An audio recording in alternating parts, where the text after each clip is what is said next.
We're getting you the latest updates here on India's agenda from the Rajasthan High Court, where the hearing is underway on Sachin Pilot's plea along with the rebel MLAs, his loyalists. They filed a plea in the High Court against the Speaker's disqualification notice.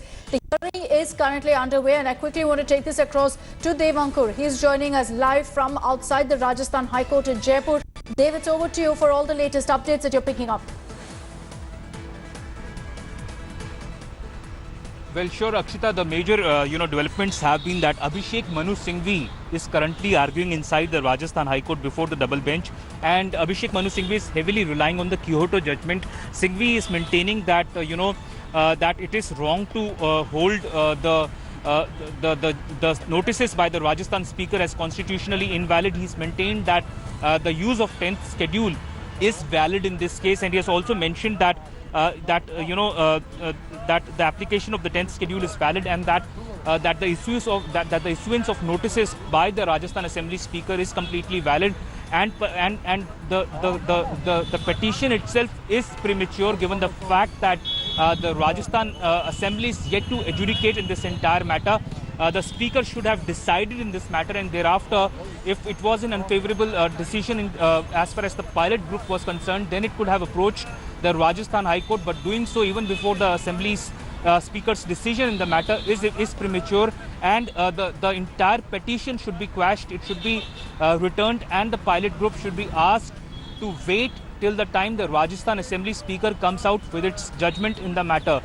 One additional, development in this entire Rajasthan political saga, Akshita, has been that Union Minister Gajendra Singh Shekhawat has been issued a notice by the Anti-Corruption Bureau to submit its voice sample.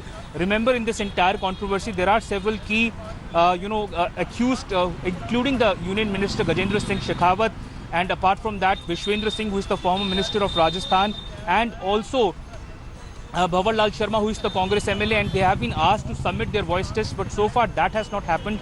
And the key development has been that now that Anti-Corruption Bureau is also investigating the entire matter, it has issued notice to the Union Minister and Jodhpur Member of Parliament Gajendra Singh Shekhawat. Akshita?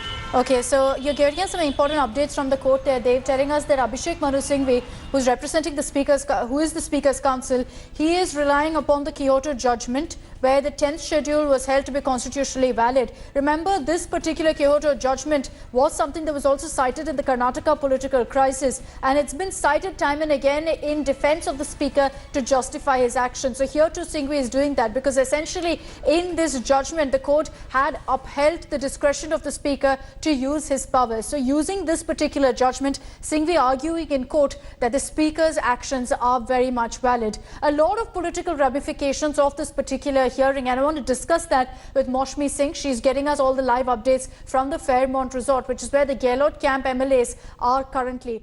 Hello everyone, this is Rahul Kamal here. Hope you enjoyed this video. For the latest news and analysis, like and subscribe the India Today YouTube channel, and don't forget to press the bell icon to stay updated.